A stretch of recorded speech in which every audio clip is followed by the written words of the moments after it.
Welcome to Discover the Difference, a podcast brought to you by C3. I'm your host, Jamie Reed, alongside my buddy, Gabriel Earl. Today on our show, we had Rob Sweetman. Rob's one of the most interesting people I think I've ever met. And there were so many threads that just came through as we were talking to each other, from his transition out of the Navy SEALs through the Honor Foundation program, to the work he's doing to serve and give back to the community of veterans and other service providers like police, firefighters, and first responders. He's a man who has overcome setback after setback and traumatic event in his life, losing loved ones, and through it all, he's always found a way to persevere and win. Rob is a guy who dropped out of college, became a commercial insurance broker, pun intended, given our show, to becoming an enlistee with the Navy SEALs at the cutoff date of 28, then transitioning out of the military life through the Honor Foundation and forming an organization to give back to the community through 62 Romeo and providing sleep consultation with the Sleep Genius organization. You're gonna love Rob's story on this episode of Discover the Difference.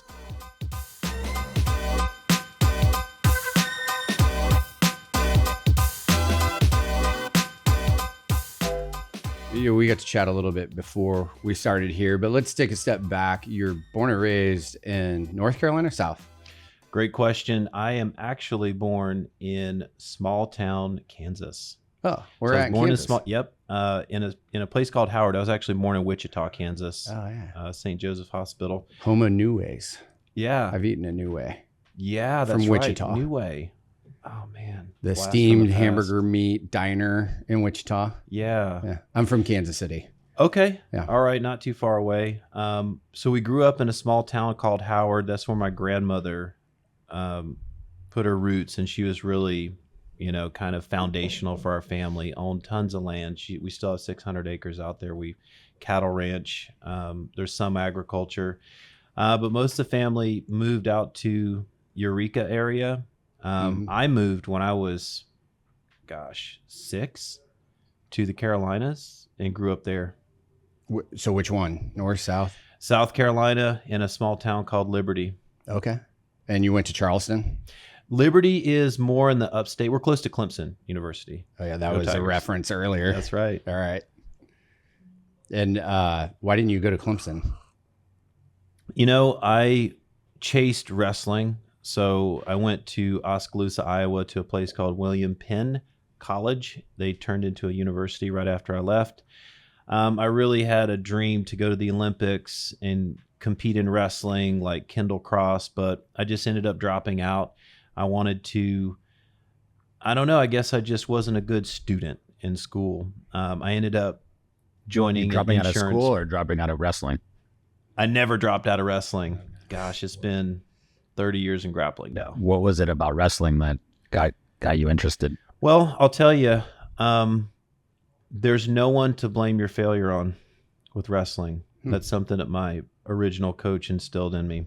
And I guess I became a team player later on in life, but I was really more of like, I want to win for myself at that time, I think. So where'd that fire come from? What? You're born with it. I have a 5-year-old son now, and it's clear. He has it? You get the gene or you don't, right? He just broke his arm. We spent the night in the ER right before his 5th birthday party. This is a tradition. He did it last year, broke his arm. Some kids are just wild, and I was a wild kid. Always played sports, 3-letter athlete. Just always very active, always getting in trouble, always pushing the limits. And for wrestling, it was a way for me to prove myself, right? And I really enjoyed the competition. I really enjoyed the intense training. Wrestling has the most intense training of any other sport in the world, to include jiu-jitsu, which I compete in now. Wrestling just can't be beat. Where does that come from? Is that something you're born with too, is to prove yourself? Probably. To prove myself. Now I have a very different view nowadays, right? But at the time, I guess I felt like I needed to be victorious. And, I associated a lot of this with this warrior spirit, like a deep down, like calling to be part of the warrior class. And in fact, my uncle, may he rest in peace, he did an entire genealogical tree back to Andrew Wallace, which is the last. Not Braveheart. Yeah. Yep. So who knows? Maybe I'm a descendant of Braveheart. I do have the documentation, but whether it's true or not, I believed it to be true. And I felt this Braveheart spirit my entire youth. Dominated in wrestling, was, top 20 in the nation at the time. First would have been better, right? But I had a lot of different things pulling me in different directions. And so I went to college, ended up dropping out, ended up transitioning to jiu-jitsu after that. So maybe 12, 13, 14 years in wrestling, and then I've been doing jiu-jitsu since then. When you dropped out of college, what did you transition professionally to? I was an insurance agent, life and health. Yeah, we built a $13.1 million block of business in the Carolinas before my cousin was killed in a car accident. It was me and my cousin.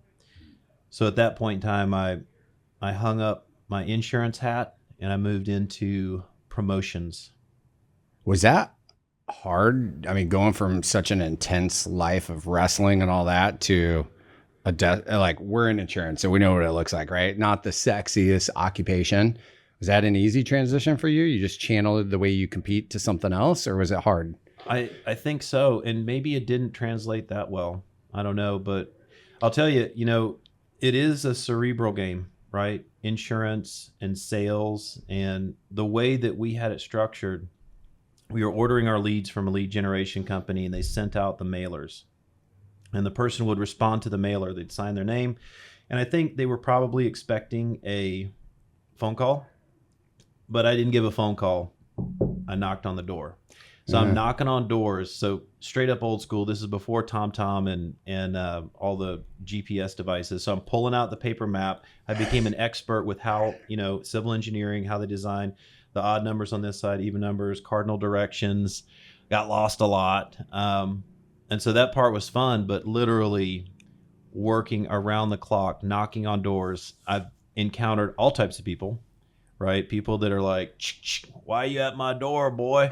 And then the people are like, come in, Sonny. I just made some cookies, right? And I was in senior citizen insurance. We did Medicare supplement insurance. So it was all old people, which is very sweet. I spent a lot of time listening to stories.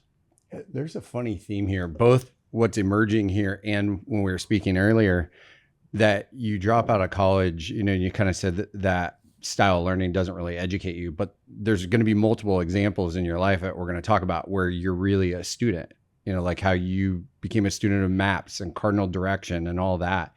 So you find some irony in that? I do appreciate that. I would consider myself a lifelong learner, a continual learner. I've done many things and mastered many things, but I don't want to look at it in that light. I want to look at it as in, what have I not learned? Because I feel like the more that we're present and we're more curious and we're more seeking, right, if you will, the more alive and in the moment that we can be. Not saying that we don't think about the future, but really there's only one place to be, and that's right now in the present. So I like to embody that. And the minute that you start thinking that you've arrived, right, then you start to maybe live in the past and maybe not be as present. So being present and living my life to the fullest, despite all the mistakes I've made, is absolutely like one of the themes in my life. And you've identified that in 30 seconds. Well, It was interesting as like this idea of proving yourself.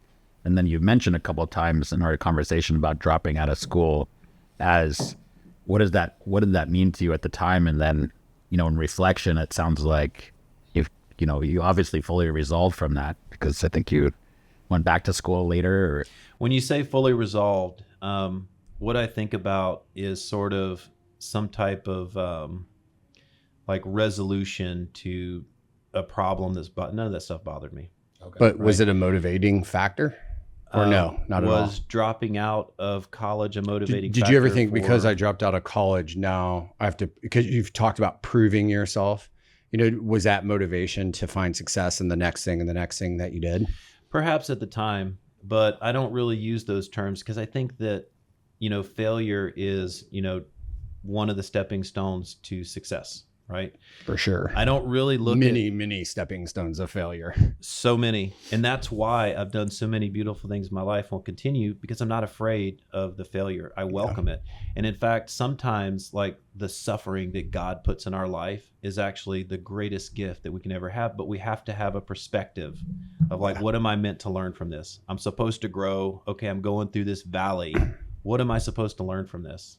Is that what you got from like your cousin dying in the car accident?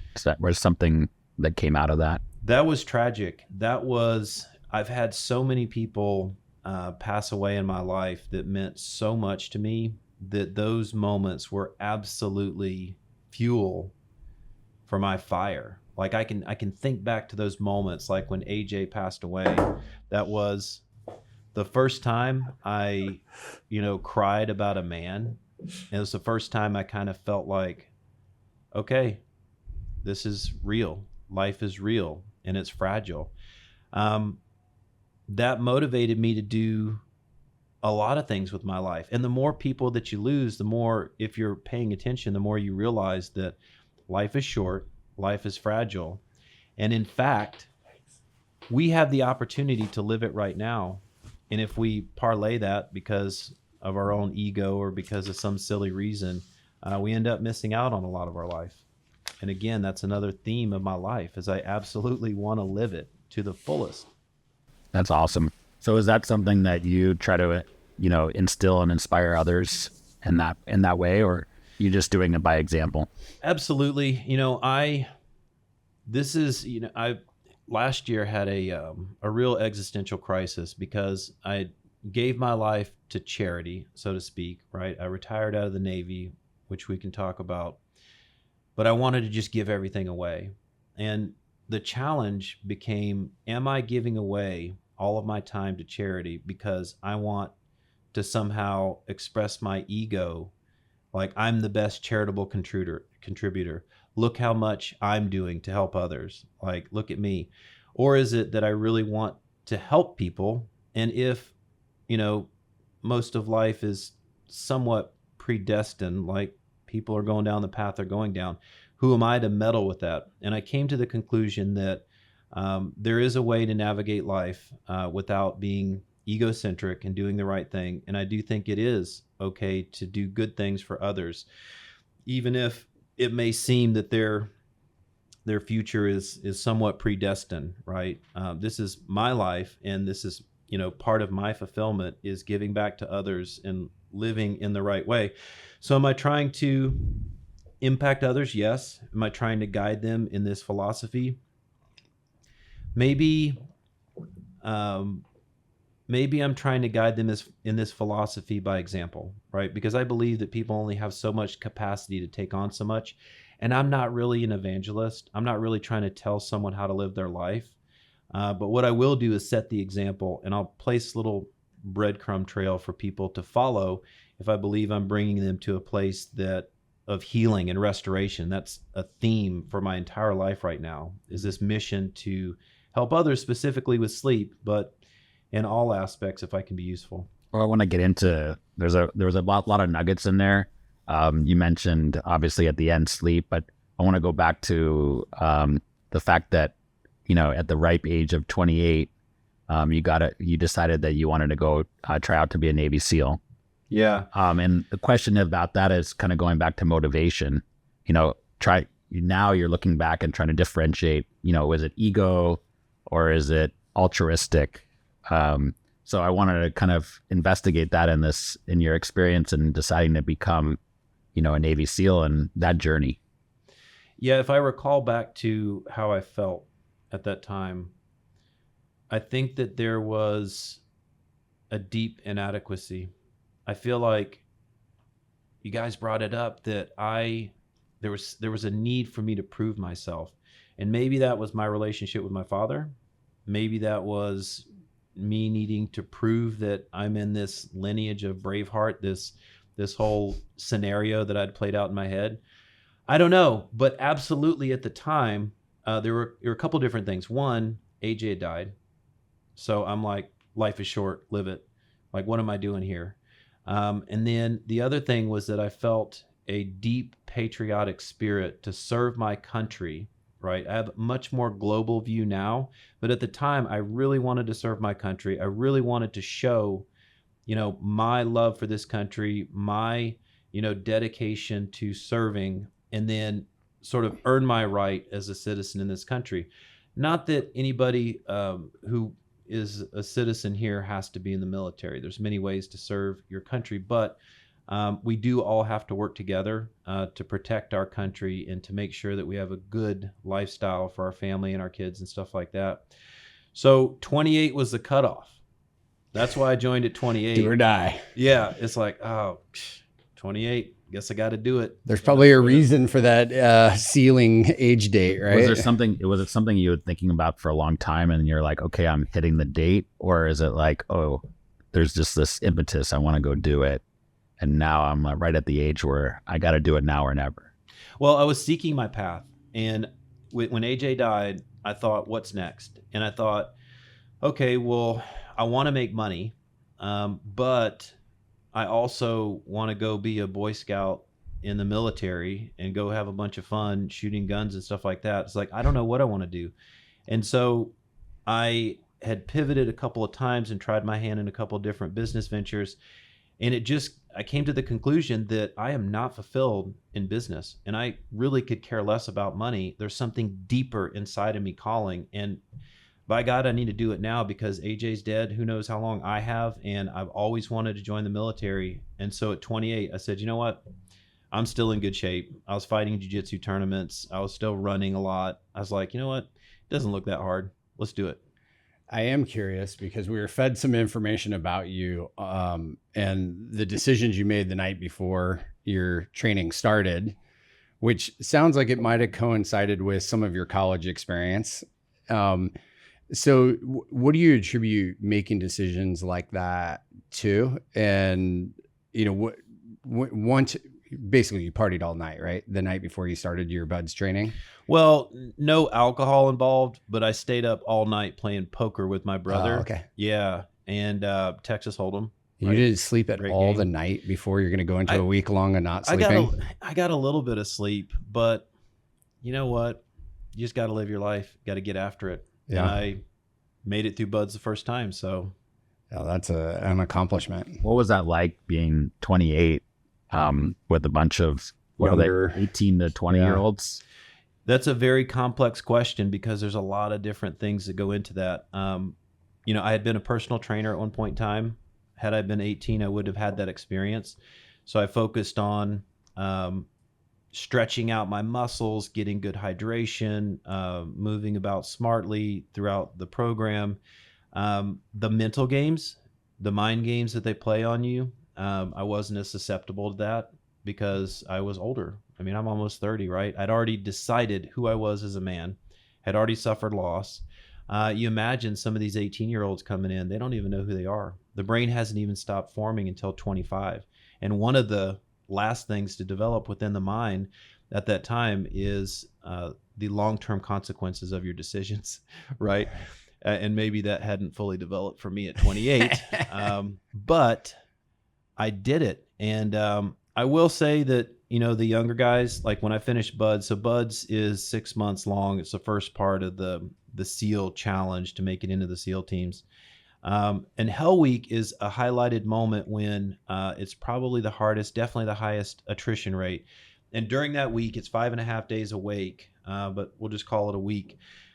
We lose like 70% of the class going through.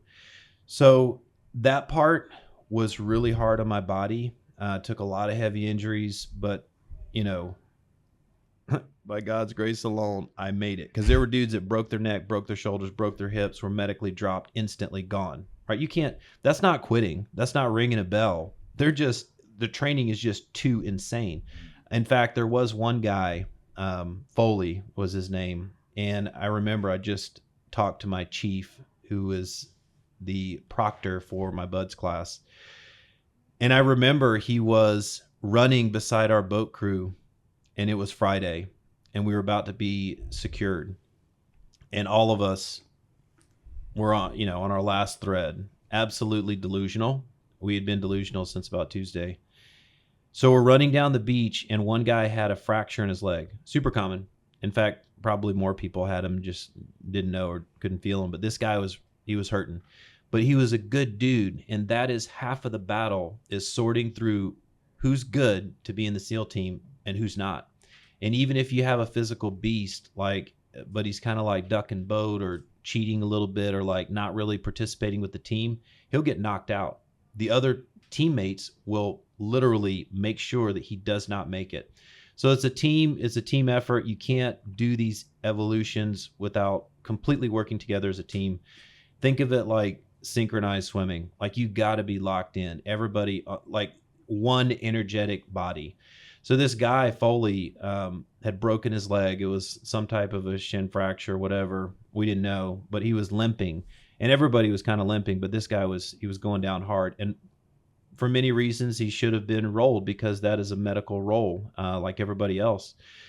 But we wanted him to continue when we were at the finish line. And so me and another guy had his arms over our shoulders with a boat on our head. We're balancing it. So we're carrying the additional load that he couldn't. And we're kind of like carrying him in between us, because it's like 3 stacked on both sides. And we have this inflatable boat system on our head with a handle up here. And on the opposite side, handles up here. And we're hauling butt down the beach, running in sand, in boots, hot, weathered, been awake for, So Chief Bloom came up to us and he said, "What the hell is this?"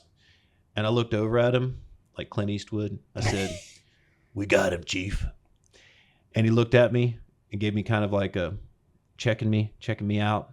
He says, "Well, all right." And he just kept running. And I was like, hell yeah. So we actually carried our brother back to the finish line, basically. And he became a great SEAL. So that's like you're channeling your Braveheart right there in that moment of battle. And you Yes, yell sir. freedom at the same time. I did. That's awesome. Yeah. That's a great story. Thank you. So is there anything that happens along your time with the teams that triggers what comes next in your life after you retire from the teams? Yeah, absolutely. I never felt like I ever became like the best SEAL. I always felt like I was one step behind. It was such a competitive place.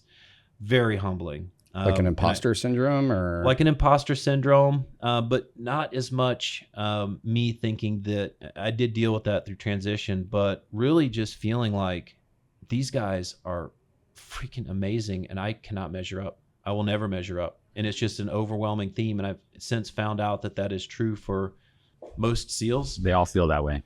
Yeah. They probably feel that way about you. It you. is so competitive. It is unbelievably competitive. The only thing I can think of that might seem as competitive, I wouldn't know, but I think like pro football or something. But how is that, how is that congruent with the team part? Like being so competitive, but still this team. So imagine Sparta. You saw 300, right? Where they kick the weak ones off the cliff. But what's left over is this really strong unit. Now, are they going to accept weakness and failure among their group, or are they going to, iron sharpens iron? That's the situation that we're talking about, is that everyone is always on edge because you're super competitive. You have to be the best shooter. You have to be the fastest. And it's not just between each other, but now you have platoon against platoon and workup trying to fight for the best deployment, trying to fight for the best location, trying to get the best work, as we call it. And then at the higher echelons, our group 1 for the West Coast, they're fighting against, Green Beret or CAG or whoever to get the work, to send SEALs out to get the missions. So it's very competitive from the top to the bottom. Do you always feel like you're going to be kicked off the cliff? Yeah, absolutely. All the time. And that was stressful, super stressful. So when it was time to get off that train, the minute that I stepped off, I never saw it again. It's like gone. They're moving so fast. It's insane. But it was an honor to say that I was a part of that for a little while, You stepped off the train with the assistance through the Honor Foundation, right? I did. So I was medically retired. I got my back hurt, and a number of different things happened. I lost 7 people in 2017. One of them was Ryan Larkin, a platoon mate. I changed my entire life and focused on a new mission with the death of Ryan Larkin. You're talking about suicide, right? Not Ryan killed in action. Correct. Ryan Larkin, and that's why I wear this right here. This is Ryan Larkin's memorial band. Is there a movie about him? Ryan that Larkin name is really familiar. They have a lot of good things that have come from Ryan. Like his dad really moved the needle on traumatic brain injury research, specifically with blast exposure. They opened up. Was he injured? All of us. And there's a book, if I can give a plug to Dr. Chris Free, he wrote an article called The Operator Syndrome that was really pivotal for our community in understanding the constellation of injuries. The VA has no idea. They have no idea. They're so behind on everything. Good people, but it's a monster of a system. So Chris really solved that problem by outlining the operator syndrome, and since then it's been so popular, he wrote a book. So his book just came out. I think what's it called? It's called The Operator Syndrome also. Yeah. So the book is The Operator Syndrome. You can get The Operator Syndrome, the academic work, for free right now online. But the book, I think, comes out on the 26th of this month. We'll see. So definitely a plug for him. We should get him on. We should. Yeah, we should Absolutely. talk about that and plug that. He's a professor at the University of Hawaii Hilo, professor of psychology, and now he's doing his book tour, so he's very hard to get a hold of. But I can absolutely introduce you to if it works out. It's really interesting because I was at a separate professional thing, and a husband of a woman that was at this thing with me, he was talking about how he retired because his brain was almost dead. And we had just had on Dr. Willemeyer, who participated in the NFL research studies on concussions and all these things and how to rehabilitate. And I'm like, do you have images of it? And he's like, oh yeah. And it was like pride. He pulled it out and you just see yellow and red, his entire brain before he started treatment, and then blue, green after. But he headed up an ordnance explosive team. And I forget his position, but he was the top dog. And so he would be inside the room where the ordnance would explode. And so they had counted over 500 concussions that were impacted from the reverberation of the ordnance explosions is what killed his brain. And so he was walking me through. I was just amazed because Dr. Willemeyer is just talking to us all this, and now you're talking about it, how common it is and how that leads to increased suicide and so many traumatic impacts on our health. It's true. The blast exposure will create not only micro tears in your heart, but astroglial scarring in the brain. You'll have tau protein buildup in the brain. And it's kind of a chicken and the egg problem because it can cause sleep issues. However, there is a fickle part of sleep immediately in deep sleep when you go into slow wave sleep within the first 15 minutes. If you're able to successfully enter this sleep, you should go into a process where the brain atrophies, allowing cerebrospinal fluid. There's a specific channel where it comes up and leaves, and it rinses away protein buildups in the brain. If that process isn't occurring, you got no hope. You cannot wash away the tau protein buildup. You cannot wash the beta amyloid buildup, this precursor for Alzheimer's, right? But if that process does happen, and like I said, it's fickle. If you're super stressed out, hypervigilant, sleeping in a hotel, things are up in the air, your body may skip over that very critical process that typically happens during the first cycle of deep sleep. If that's not occurring, you have no hope. So is deep sleep, is that where your brain starts to recover and actually heal itself? Correct. So sleep is absolutely critical, and there is so much going on. There might be more going on than when you're awake. And people have always thought of it as a waste of time. Like, why you can sleep when you're dead. Actually, you will be dead sooner if you don't get good sleep. So the way that sleep is broken down is that when you immediately fall asleep, you're typically going to go into deep sleep. Let's say if our brains are firing off at 20 hertz of brainwave activity right now, that's just measured through an EEG. Then what it might look like when we get into deep sleep, aka slow wave sleep, is like 4 hertz, 2 hertz, very, very slow. And the brain can atrophy by as much as 60%. right? That's critical, right? So the brain reduces in size, allowing that cerebrospinal fluid to get into the crevasses, wash away the protein buildup, wash away the waste from synaptic activity throughout the day. And then it removes it. It's called the glymphatic system. It removes it, supporting the lymphatic system. It's removing that waste. So what's going to happen if you're not able to achieve that part of sleep and you've already been banged up in the brain? You have no hope, man. You have no hope. So I can tell you're really passionate about sleep. How did you get into this whole concept of sleep? Was that after Ryan passed away, or what That's was correct. What was it that drove you into this, this area? Ryan Larkin's death was pivotal in my life. I considered, what if I'm next? Did you have thoughts yourself? Of course. And I wondered why he did it. And then I wondered, well, if I don't know why he did it, what if I do it? And I know that sounds bizarre, but anyone who's experienced this can relate, right?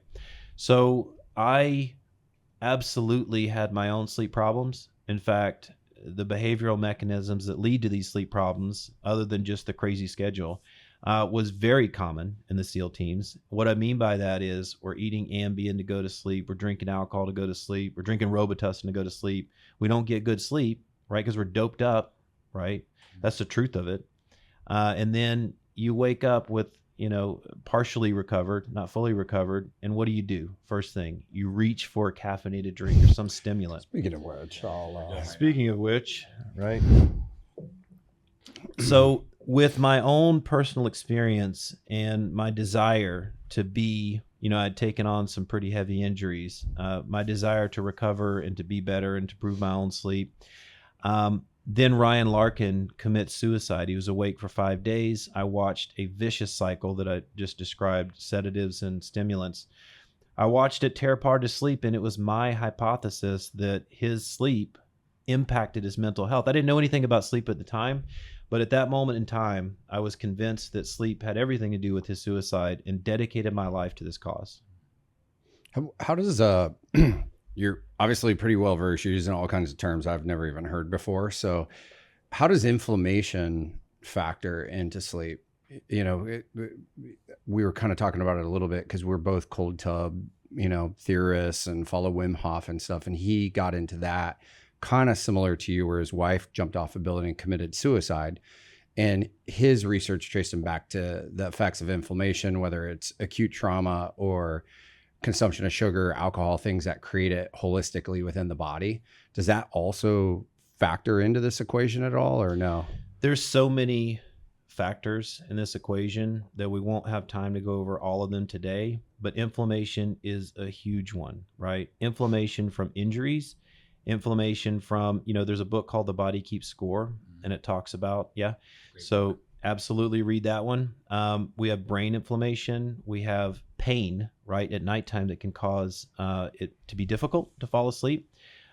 What I've found in my own personal journey, which is anecdotal, is that our nutrition has a lot to do with our inflammation. Now, of course, you can do cold plunges. You can do all types of extreme things to try to resolve some of the inflammation. But why not remove the inflammatory factors before it ever happens? In fact, we know now, which is new information that wasn't here 10, 20 years ago, we know that the gut biome has a great influence not only on hormone production in the brain, but also can produce hormones itself, right? So the nutrition and the status of your gut biome is absolutely inextricably linked to your health. And They say your gut is your second brain. It's your second brain, and it communicates with the actual brain through the vagus nerve, this massive nerve and nerve system that is absolutely critical. And if we're just ignoring it, then, I admittedly ate like garbage throughout the teams, and I paid the price for it, right? I was putting on weight. I was allowing the stress to get to me. And then what did I do? I turned to more alcohol, turned to more comfort foods. But the truth is, in good nutrition, good behavioral practices, I also went to some of the places that Wim Hof went in the Himalayas. I also learned from the monks, and I can tell you the wisdom's been there for thousands of years. We just ignore it because with modern medicine, we think we've got a better solution. Can you talk a little bit? There's cycles to that too. It's just like you're spiraling in a cycle, and then it's hard to break out of. Sorry. So can you expand a little bit about how you now really help people, who you're helping, and how you help them with sleep? Because it sounds like that's critical to brain health. It is. So if I go to the VA and I get prescribed 12 medications and it makes my life worse, is that the right way? Or does it make more sense to take a natural path?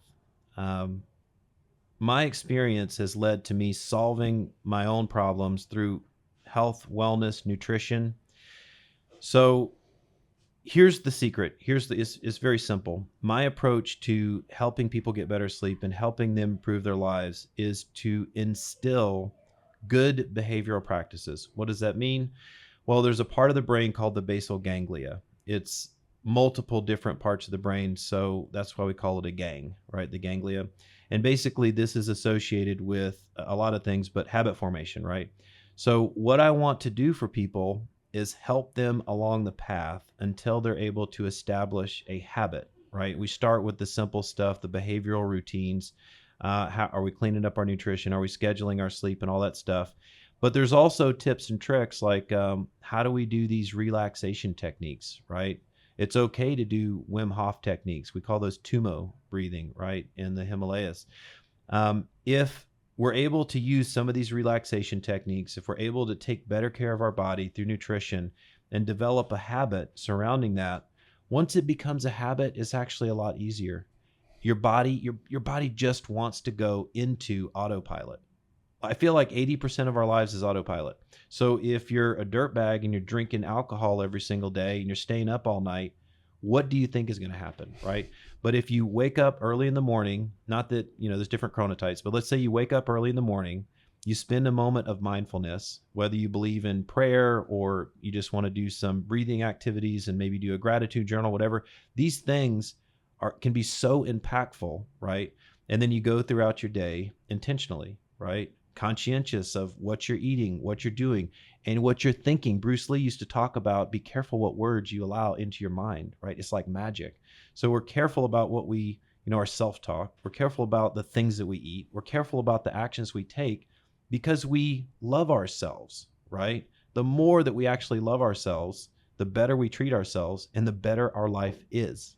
It's so crazy because there's so many commonalities. Like you said, like we've had all this knowledge back thousands of years traced through the monks, right? It's just application. It's really it's mindfulness, and when you talk about habit forming, we're talking about it with our teams here, we'll introduce a concept and some people are more fixed mindset than growth, which is what you've demonstrated you are.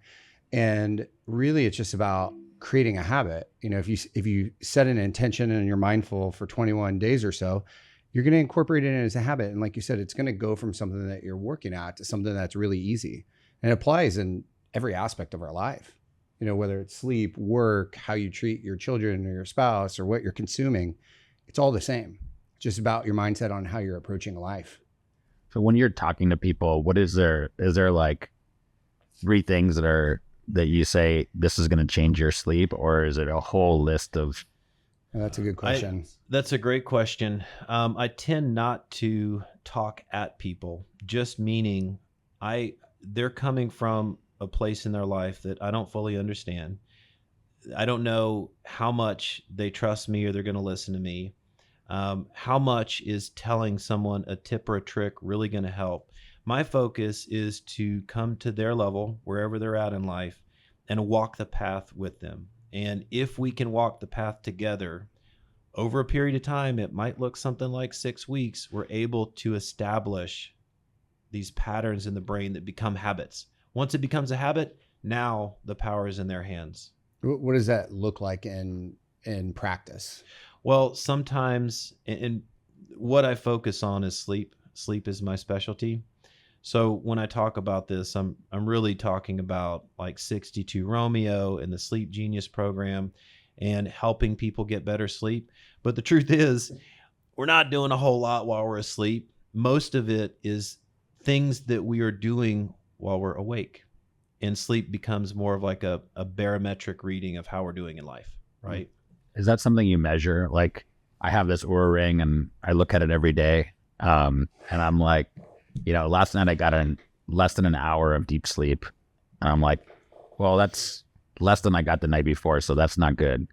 But how do we really know what's good when it comes to things like deep sleep and REM and all that? Throwing out some words there. You got your... I just read it on my app. Yeah, Oura Ring's great. There's a lot of different sleep measurement devices out there that are great. When I talk to my sleep colleagues, the real professionals, they'll say, oh, well, polysomnography is the only gold standard, right? These wearables are only 80% accurate at best. And that's true. That is true. We can get a ton of information from polysomnography, accurate information. But my rebuttal is that who wants to stay in a sleep lab with all this crap hooked up to them? And it's useful, especially if you have some serious issues that you're trying to do a deep dive with. And by the way, I just want to say, if people suspect that they have sleep apnea, they should go get it tested and get on the CPAP. It is real and it can kill you. But let's say that we have an Oura Ring and we send that home with you.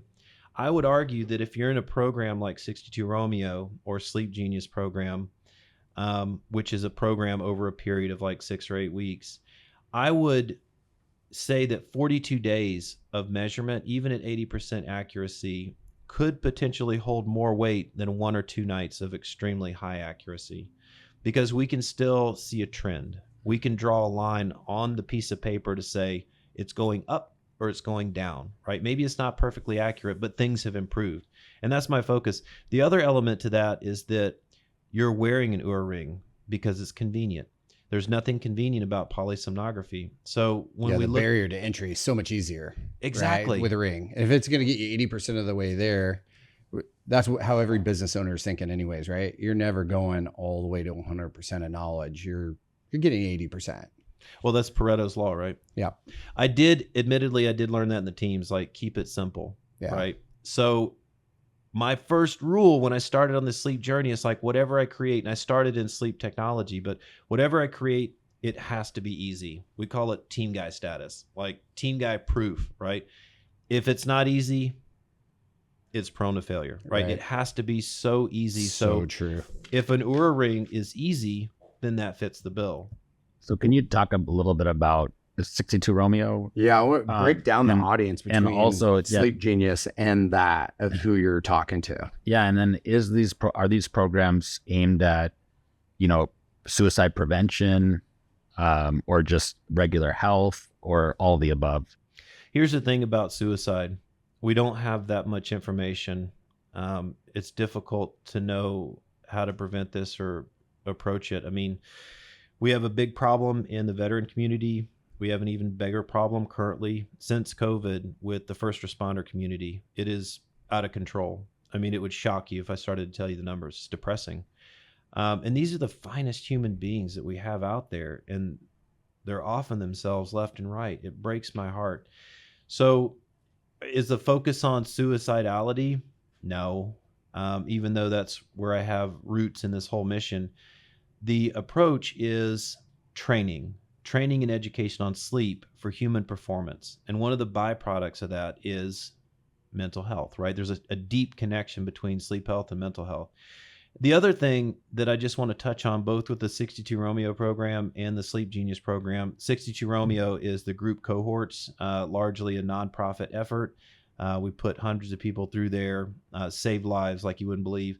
Sleep Genius is what I do with private clients. If somebody, let's say somebody's a working professional and they're very busy and they need to kind of like customize their schedule, they want to work with me one-on-one, I will do a customized version of kind of like the 62 Romeo. In essence, we're all just trying to build habits, right? But I have more tools and tricks and equipment I can send on the Sleep Genius private stuff. So with that, the thinking is that nothing against the medical community, but we have gone too far down the path of psychology. I'm not going to talk about the nuances of modern psychology and what it is geared towards and how it fails us, but I will point out a couple of things. One, the labeling through the DSM is an issue, right? Because mental health can be fleeting. And in my opinion, most of mental health issues come from sleep. Now, is it the chicken or the egg? Is it sleep or mental health that cause one or the other? But one of my colleagues, Dr. Gaurav Mishra, we spoke on this topic a lot. He's a psychiatrist, so he prescribes pills. We've argued about that a lot, but he will say that it does not matter what pill he gives them. It could be a placebo, it could be a sugar pill. If the sleep doesn't improve, their mental health will not improve. However, even if he gives them the sugar pill, if the sleep improves, so does the symptomology every time. So what that means to me is that there's a strong link between sleep health and mental health. So the second piece to that is that, we have this thing called cognitive behavioral therapy, right? For insomnia, a little bit different than regular cognitive behavioral therapy. And it's great. However, it was created by a PhD, and so the requirement is to be a therapist or have some type of a license to do this. Why? Because there is a psychotherapeutic modality attached to this. Well, I have news for you. Nobody wants therapy. I mean, I have a therapist. I'm not knocking therapists, right? There is a time and a place, but when we're talking about the general population, especially veterans and first responders, you go to a therapist and you're walking through the door in a life or death situation, your buddies may question, is he okay? Is she okay? They're going to a therapist. I think they might have got on some drugs, right? SSRIs or whatever. Like, are they good to go? That question mark is a life or death question mark. So we don't want to take the approach of therapy. And frankly, in the SEAL teams, we avoided it like the plague, because once you start getting labeled, you're not going on deployment. You are not going on deployment, right? You're putting on the bench. That's right. Well, plus you got to pass psychological examinations and stuff. So I'm sure you're concerned that you're going to get marked for it, right? Right. And it's the mark of the beast, right? It's the mark of, it is ostracization. When you are labeled, right? And remember, a lot of times these mental health symptomologies are fleeting, right? When you are sleep deprived, ask anybody who's worked at Gitmo, right? We can make those mental health situations pop up by sleep depriving someone, right? Guaranteed. Now, your flavor of mental health could be largely in part to your specific, chromosome setup, your genetic propensity, but you see what it is when you string somebody out on sleep. It starts to come out. The sleep improves, mental health improves, right? So I think we should break this whole situation where we're labeling someone oftentimes for life, and it follows them in their medical record. I'm not saying that this is true for every situation. I mean, like in extreme situations like, manic depressive bipolar disorder, there could be a chemical, imbalance or schizophrenia, right? These are extreme mental health cases, but I'm talking about the normal stuff. People, depression pops up in a lot of people, right? The sleep health improves, that will improve. So back to the point. The point is that where cognitive behavioral therapy for insomnia is truly the best modality that we have widespread, it does not fit into the pharmaceutical plan. It doesn't fit into the insurance plan, right? Insurance payouts on CBTI professionals is a joke, right? But also it has a ton of barriers to entry. Oh, it's therapy. Oh, I got to go to a therapist. Oh, I have to bill my insurance. I have to report this and this and that. I don't want any of that. I'm a team guy that's trying to solve sleep health problems. So we are going to educate and we are going to train. Now you tell me, if you have something on your resume, let's say you're working at a firehouse, you're active duty, he's going to therapy, or he went to training and he's got another wicket on his resume saying he's trained up in sleep. He can help peer support with sleep. He is going to show up as a higher performing individual with sharper cognitive performance, better recovery, all this stuff. That's the approach we're taking. So do you think we have more buy-in? Yeah, it's viewed as a +1 instead of a -1. Correct. It's a delta too. Correct. But the truth is, a lot of the same, the essence is similar, right? We're trying to heal from within. We're trying to get people back into a good behavioral pattern, whether it's mental or physical. Can you have a good story or example where you just saw this transformation? Absolutely. There's countless stories. So I did the pilot study for this back in the summer of 2021. It wasn't called 62 Romeo at the time. It was 62R because, just like the military, we get lazy. We acronym everything. So 6 weeks to sleep restoration on emails turned into 62R. I show up at a podcast called The Scuttlebutt Show. Max, if he's still doing that show, miss you, brother. So if 62R, if you read it in the military alpha numeric or however they call it, it reads out 62 Romeo. So that's how he read it out. And I almost corrected him. I said, you know what? I think that's going to stick. And now everyone is like, oh yeah, I've heard about that 62 Romeo, because where does that name come from? It's unique. So 62 Romeo was born in summer 2021. It wasn't until that fall we decided that maybe we should make this a nonprofit effort. And since then, I guess we're in maybe like year 3 now. I've learned a lot of things, but definitely the power of this, right? We've saved tons of lives. You don't know all the time which people are on the fence with suicidal ideation. If they identify that, great. We can get them the support they need, which we have. And we've saved people in that way just by being the friend network. But if somebody is hiding that, how do you know, right? So we've had top professionals.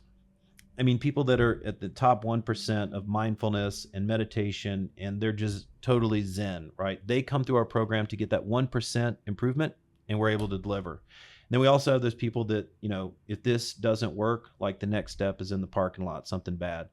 We've encountered all of that. And so we try to remain cognizant of the diverse population that comes through the 62 Romeo program. We do group cohorts, like 15 to 30 at a time.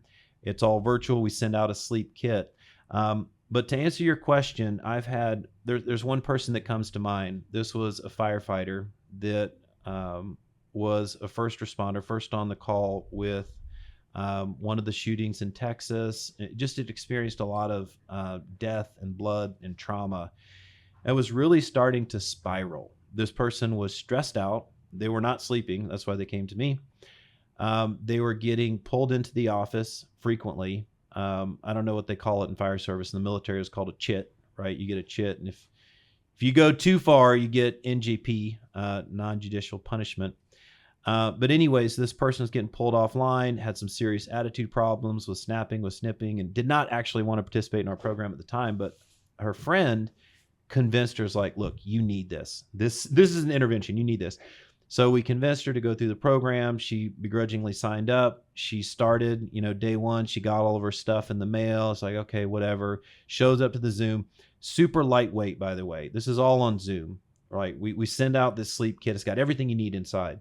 But all you got to do is hit, that Zoom button. And so you join us, and she joined us. And over the course of 6 weeks, I was able to show her things that would tweak, right? We have tools for the toolbox. We have so many tools in the program. It's a choose your own adventure kind of thing, because what you're suffering with the most, what's going to have the biggest impact. And if you're committed, by the way, if you're not committed, it's a waste of time. It's all up to you. If you are committed, we can give you the tools to change your life. So step by step, this person changed little things. And I will tell you that after they finished, it's like it was a different person. Their face had changed, their happiness level. I got a letter in the mail. It says, thank you. You saved my life. You changed everything. That person got a promotion at the job after that. They no longer were getting chits, getting issues with the command. And then since then found a deeper calling and moved on to do some nonprofit charity work, probably inspired by what we do. And so, yeah, we get stories like that all the time. And that's why I'm just so passionate about this. I mean, what could be better, man? I'm just helping people out. I actually have something to contribute to the world, which I wasn't sure I would have anything when I transitioned out of the SEAL teams. I do. And it feels really good. That's amazing. Well, I want to ask 2 questions before we move into rapid fire as we wind it down. Sleep Genius, hopefully we're going to help promote. And I can imagine that's more the business side of it, versus 62 Romeo being the nonprofit giving back to veterans and service providers, things like that. How you referenced the firefighter's friend had the intervention and kind of forced her into it. How does a veteran out there that needs the support of 62 Romeo, how do they know or find you, is question 1. And question 2 is, we spoke before the podcast a little bit about your inspirational state and some land you own in Colorado and what you'd like to do with that. Could you just share some thoughts on that as well? Absolutely. Thanks for plugging that one. So 62 Romeo, that's the name of the program, Sleep Genius. That's me. I'm Rob Sweetman. You can find me on LinkedIn and all social media, just one little Google away. If you want to go directly to the website, I have the handle 62r.org. That's 6 letters. If you can't remember that, you definitely need to be in the sleep program. But that's a quick link to the 62romeo.org. That's the full website. So that's where all the information is at to join the 60 Romeo program. We do have it open to all civilians. We got a lot of Navy SEALs that go through there. So if you're considering going through, don't be intimidated. If you're a civilian, everybody's welcome. It is a community that we develop. We host classes. It's all virtual. They go through the program and it's great. But are most of them finding it because they hear about it through the Honor Foundation or another military nonprofit? Correct. Or is it Google? Like they're like, I'm a veteran and Both. having trouble sleeping. We don't run ads. We've never spent $1 on marketing. It's all word of mouth. In fact, when you save someone's life or change their life in an impactful way, you better believe they're going to talk about it. So everything that we've done is, zero marketing dollars. We do everything at cost. We provide a lot of benefits and scholarships for folks that are serving out there, but it is available to the public. There's nothing to be intimidated. We can do it together. The Sleep Genius program is aimed at people that have less time to join a classroom setting and want to work with me one-on-one, right? So we can be a little bit more flexible with the schedule. I can throw more technology at the problem. We can customize the schedule. It's much more appropriate for, this high performance working individual. And I just want to respect that modality too, right? So I'm open to it's SLEEPGEN.US. It's a play on words, right? So www.sleepgenius. That's me. I do corporate workshops for organizations. I do public speaking if people want me to come out. A lot of times it's risk management. I can help with risk mitigation. We have a lot of research from the Navy. Or if they just want to learn about sleep techniques that can improve their lives today, we can do a workshop, or we can just put their entire group, employees, whatever, or executive team, sales team, whatever. We can put them through one of the cohorts at 60 Romeo. That works too. Awesome. And the inspirational state, the land you own in Colorado, and what you may evolve to next. Yeah, I appreciate that. So a lot of what we do inside of the 62 Romeo program and the Sleep Genius program, I have an entire staff of relaxation coaches. Now, most of these folks are trained in yoga and breathing techniques, mindfulness, meditation. We don't get too woo-woo in the programs, but we get deep into what can you physically do to get the reaction out of your body that you want, like founded in science, like this is what works. And then we do it together. And then I tell people, okay, here's what you're going to do. So the next evolution would be to do that in person. We want to host retreats and stuff out in Colorado. I'm part of this group. We're doing Happy Canyon Ranch. That'll be sustainable organic farming. We want to use earthen building structures, build with the land, so it's totally energetically balanced, and just have a place that it's a refuge. When you go out there, it's like completely off grid, totally away from all the stresses of the city and of social media. You can just relax. This kind of sounds hippie-like, man. Little hippie. I mean, we are in California, aren't we? We should invite him to do a program and buy it. Yeah. Our place. That would be a good one. We have a good friend that's we're involved in a retreat center in just south of the border here. I would love to come, especially if you pay for it, and right, and take some notes, because maybe there's a lot I could learn from them and employ that with Happy Canyon Ranch. Awesome. So we'll go rapid fire just for the fun. Did she tell you there's rapid fire? Let's do it. All right. Want to kick her off, Gabe?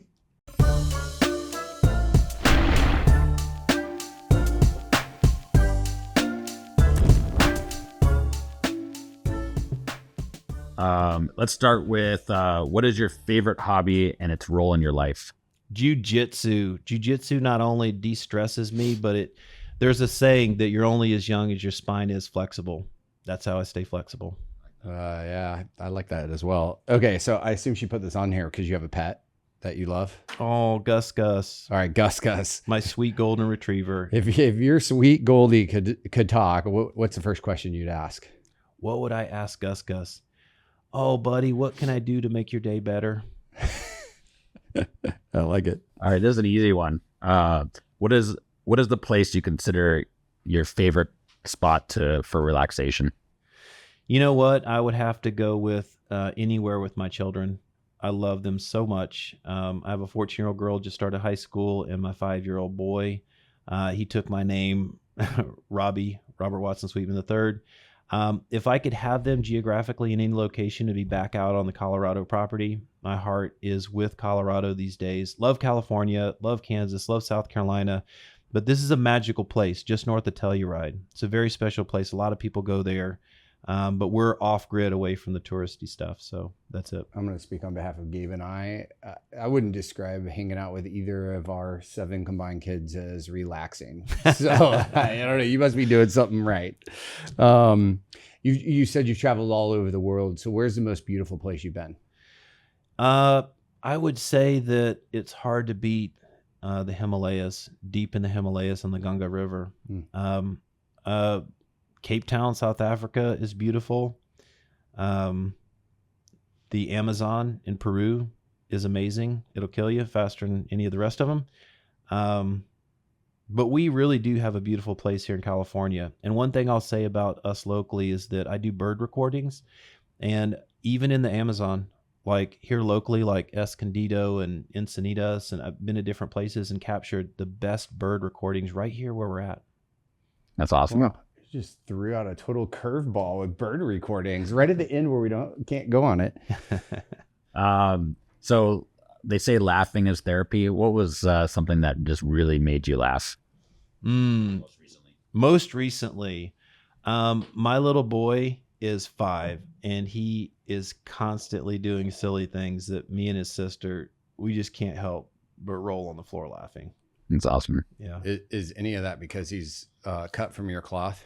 He is cut from my cloth. In fact, he, bless his heart, he is such a wild animal, if you know what I mean. Like, Yeah. we just had his 5th birthday at Chuck E. Cheese Saturday, and the night before, he broke his arm again, jumping off the top ropes in a boxing ring like he's WWE.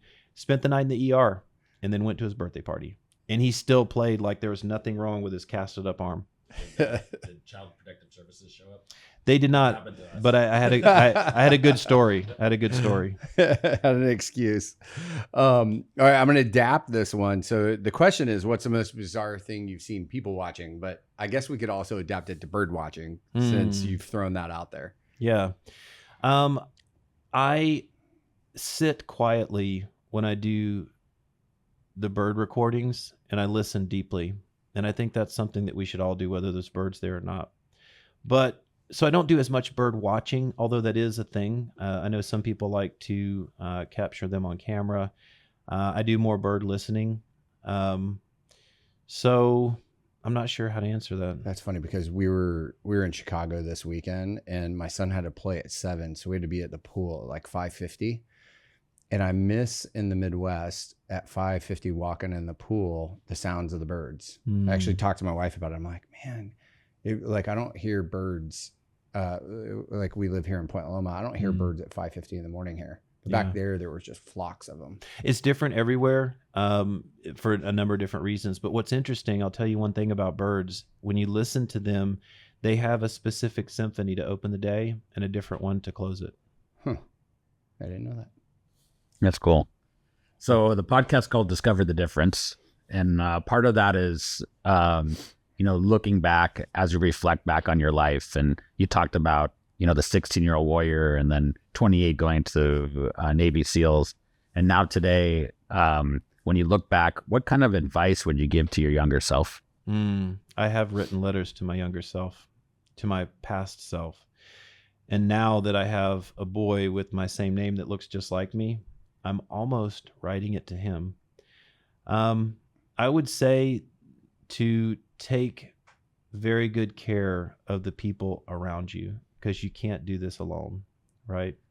I would say to always live fully and take that chance, meaning like always do karaoke.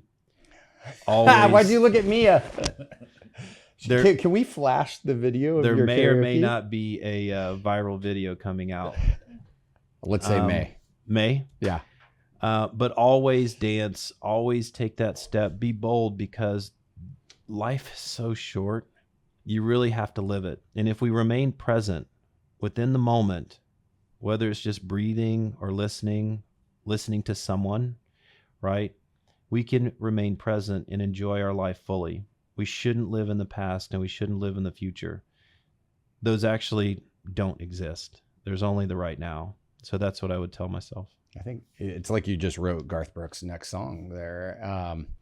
And it might also serve as an answer to this question, but maybe you can mix it up. You went through the discovery side of it. The different side is, each one of us has some unique characteristic that is our secret sauce that really drives us to be who we are and where we've gotten. What's that secret sauce element for you? Well, I would say that I've had a trait that has served me well my entire life, that I remember from the time that I started making decisions for myself all the way up until now. And it was to face my fears, right? Face my fears, the fear of jumping off the diving board into the pool, the fear of, walking up and talking to somebody, the fear of whatever, right? And the more and more I faced those fears, the more I defeated failures and found success. Not that necessarily success is the goal, but we just don't want to live in fear. We don't want to live within the constructs of this ego's narrative in this little bubble, right? Because we are making up things that, it's a defense mechanism. I get that, and we need that for survival. But are we really fully living if we live within those fears? So I would encourage everybody else to go out there and defeat those fears, question, right, why those fears are in place, why you're making the decisions you are, and just live your best life. So do you feel like you've overcome that fear of not proving yourself? I think so. Yeah. I would say so. It is funny though, because we, just one last comment, I guess, that'd be interesting if you have thoughts on it. I spent a lot of time kind of thinking about fear too. And I used to think it was fear of failure. And then as we've been talking to people about how to work past that, the word peace came to mind, that if you can find peace, that it'll just be okay, then you can move past that. And then something else emerged.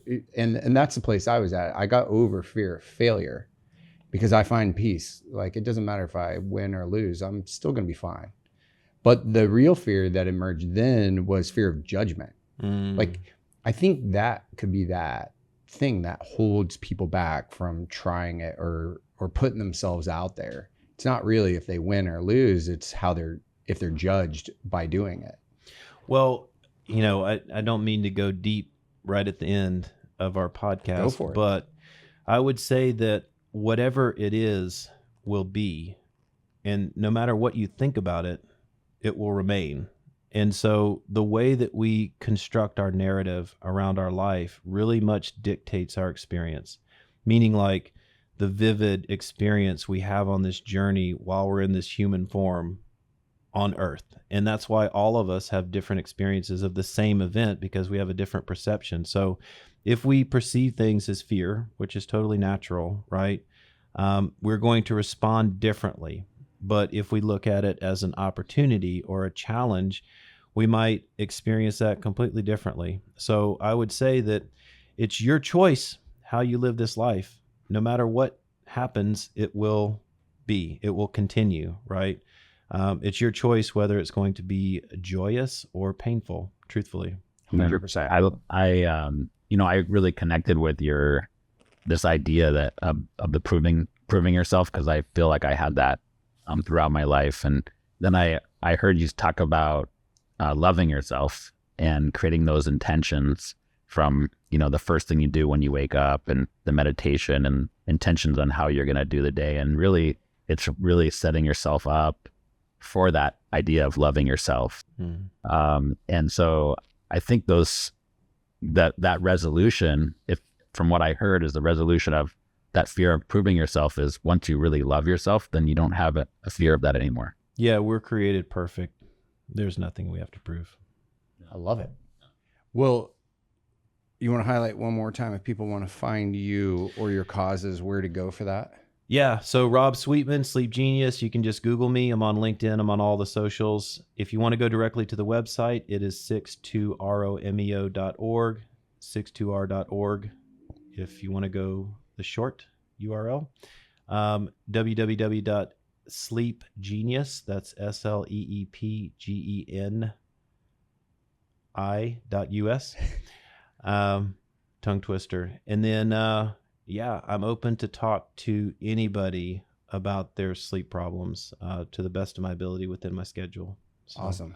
Man, there's so many people. I want to connect them, Mia, to Dave Albin and Dr. Willemeyer, and there's so many people that are kind of just kissing around the same things here. So it's really great having you on today.